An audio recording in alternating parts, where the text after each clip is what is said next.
Something fell on Tel Aviv last night that changed this war forever.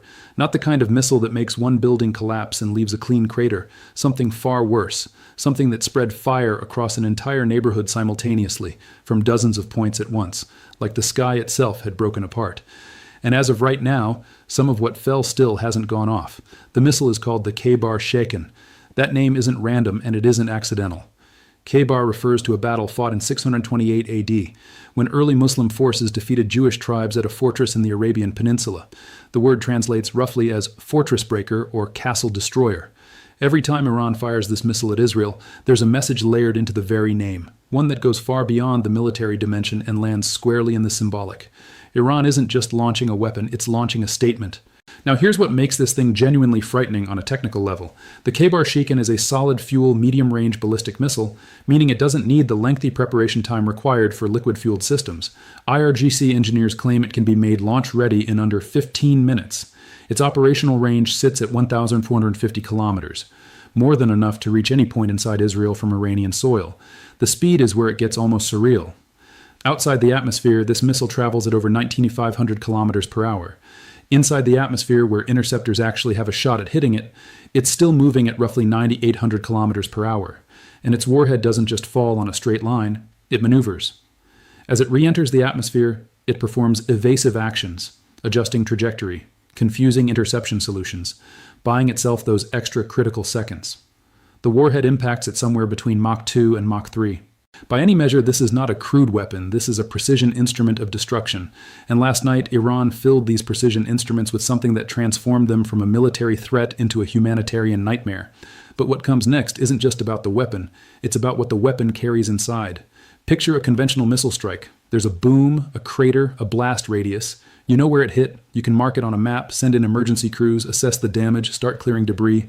It's catastrophic, yes, but it's contained. A cluster munition works on a completely different principle. Instead of one large warhead detonating on impact, the missile releases dozens of smaller devices, called submunitions or bomblets, while still in the air. These bomblets scatter over an area that can span multiple football fields, sometimes an entire neighborhood. They don't create one explosion. They create dozens simultaneously from dozens of different points across a wide swath of civilian territory. By the 10th day of this war, Iran had fired a total of 300 missiles at Israel, and nearly half of them carried cluster submunitions capable of spreading dozens of explosive warheads across a radius of up to 10 kilometers. Let that number settle for a second. Half. Half the missiles in this campaign weren't just missiles. They were aerial delivery systems for indiscriminate carpet destruction. The footage coming out of Tel Aviv from these attacks is haunting. After the initial interception attempts high above, viewers could see small bright objects falling through the night sky. Some exploded mid-air, others hit the ground and detonated instantly, others didn't detonate at all. Fires broke out across multiple locations at the exact same time. Not one fire, but a constellation of them, scattered across entire neighborhoods. Shattered windows, burning vehicles, craters in multiple streets simultaneously. Here's the detail that transforms this from a military story into a long-term humanitarian crisis. A significant portion of submunitions don't explode on impact. They become de facto landmines, sitting under cars, in bushes, in the gardens behind apartment buildings, in the grassy areas where children play, waiting, inert, for someone to disturb them. A curious kid who doesn't know what they're looking at, a dog chasing a scent, a gardener turning soil. This is the part almost no one is explaining. The danger doesn't end when the sirens stop. It doesn't end when the ceasefire is signed. It persists, potentially for years, until every single unexploded submunition is located, marked, and safely neutralized. A process that in other post-war countries has taken decades, and this practice is banned. The Convention on Cluster Munitions, signed in 2008, explicitly prohibits the use, production, transfer, and stockpiling of these weapons. More than 100 countries have signed it. The reason is straightforward and devastating. Cluster munitions cause unacceptable, disproportionate harm to civilian populations long after any military objective has been achieved. Amnesty International has already condemned Iran's use of cluster munitions in this conflict, calling it a flagrant violation of international humanitarian law. Iran's response has been to note that neither Israel nor the United States has signed the Convention on Cluster Munitions, and that both have deployed them in previous conflicts. That's technically accurate. It doesn't change what's landing on Tel Aviv right now, but the weapons themselves are only half the equation. Because for cluster munitions to cause this level of damage, they first have to get through, and something dramatic is happening to Israel's defenses that nobody is covering clearly enough.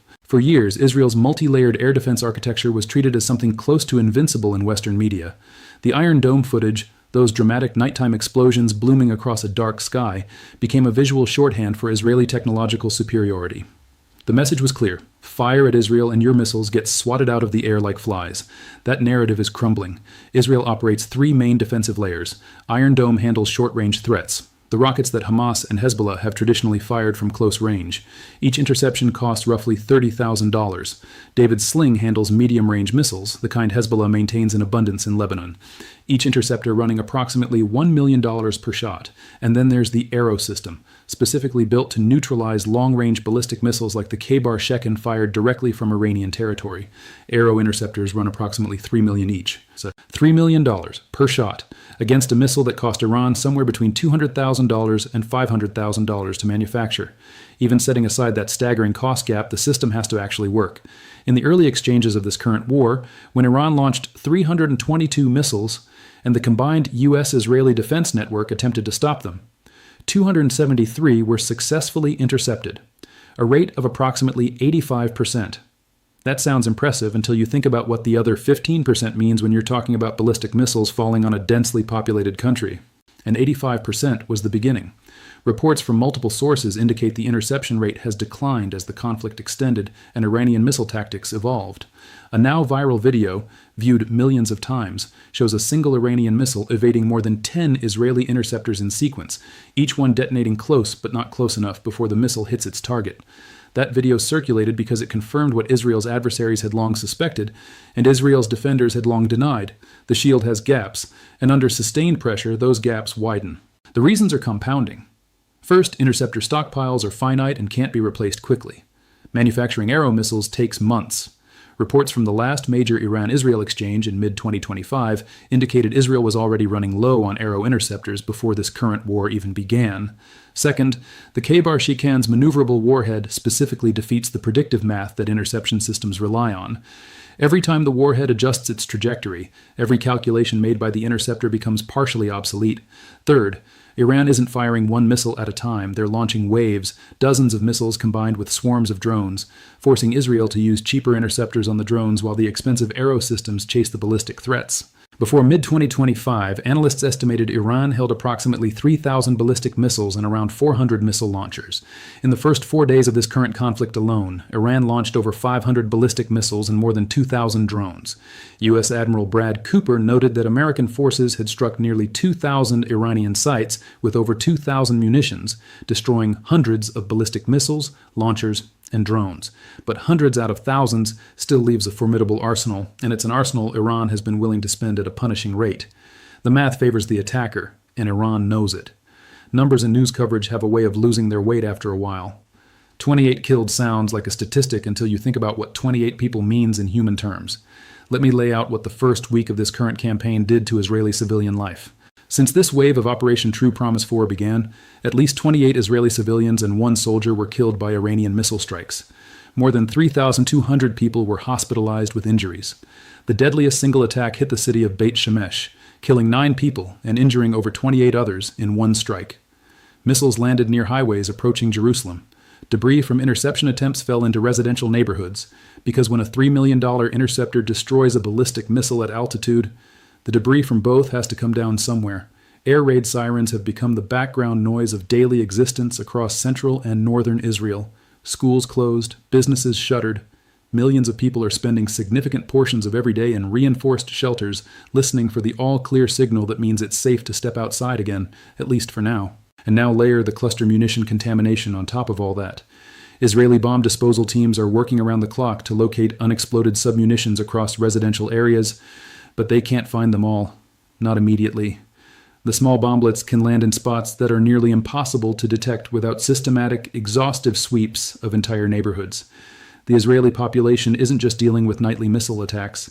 They're dealing with the knowledge that their streets, their parks, their children's schoolyards may contain hidden explosives that no siren will warn them about. This is a dimension of the conflict that will outlast whatever agreement eventually ends the fighting. The contamination problem doesn't resolve itself when diplomats sign a document.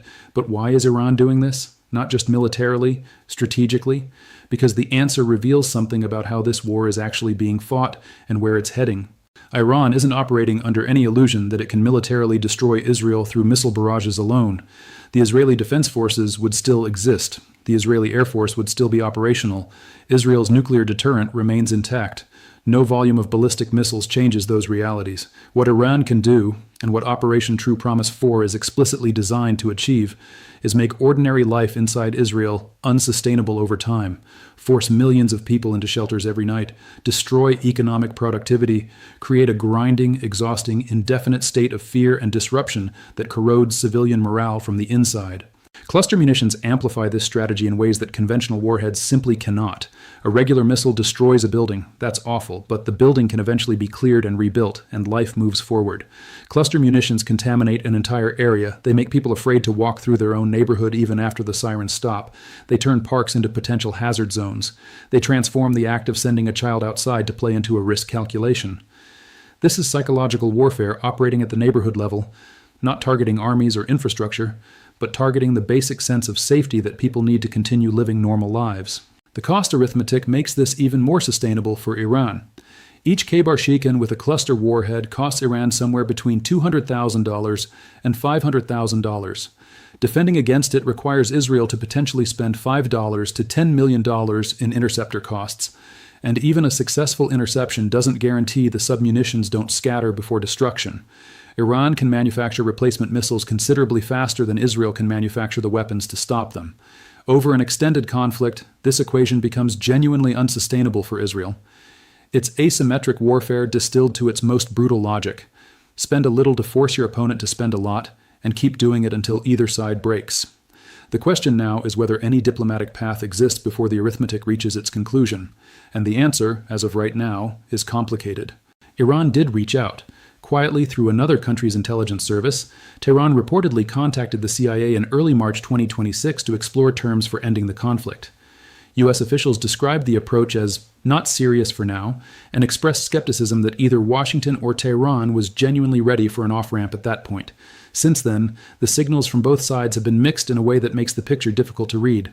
Trump announced publicly that the U.S. was in talks with Iran and delayed planned strikes on Iranian energy infrastructure by 10 days.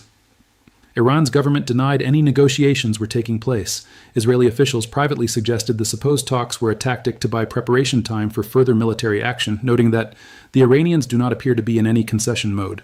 Iranian President Pezeshkian outlined conditions for ending the conflict: recognition of Iran's rights under international law, financial reparations from the U.S. and Israel, amount unspecified, and binding guarantees against future attacks. Trump, for his part, flatly ruled out any ceasefire and stated the U.S. is close to meeting its objectives.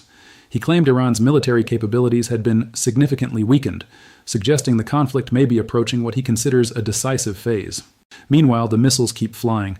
Iran launched its 70th wave of Operation True Promise 4 on March 21st, targeting more than 55 sites. By March 24th, the IRGC announced Wave 80, deploying Khorramshahr 4 and Kheibar missiles equipped with cluster warheads against targets in northern Israel, Tel Aviv, and beyond. And in a development that signals just how far the conflict has expanded beyond the original two-party dispute, Iranian missiles and drones have now targeted Kuwait, the UAE, Saudi Arabia, and Jordan, regional actors who suddenly find themselves caught in a war they did not start.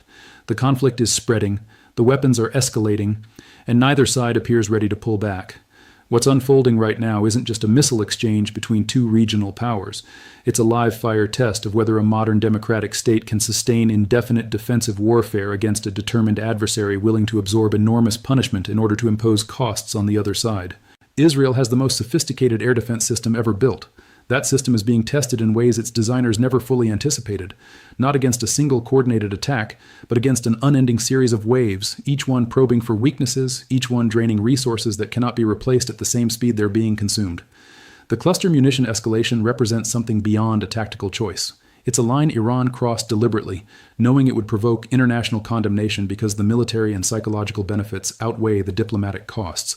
And when a party to a conflict decides that the rules no longer constrain them, the natural question becomes, what's the next line? What else might Tehran decide is worth crossing if this war continues for another month, another 3 months, another year? The submunitions that haven't gone off yet are still out there on the streets of Tel Aviv and beyond. Bomb disposal teams are searching, but they can't find them all immediately. And somewhere in that reality, in the gap between the weapons that were fired and the ones that haven't yet been found, lies the true human cost of a war that has no clear end in sight.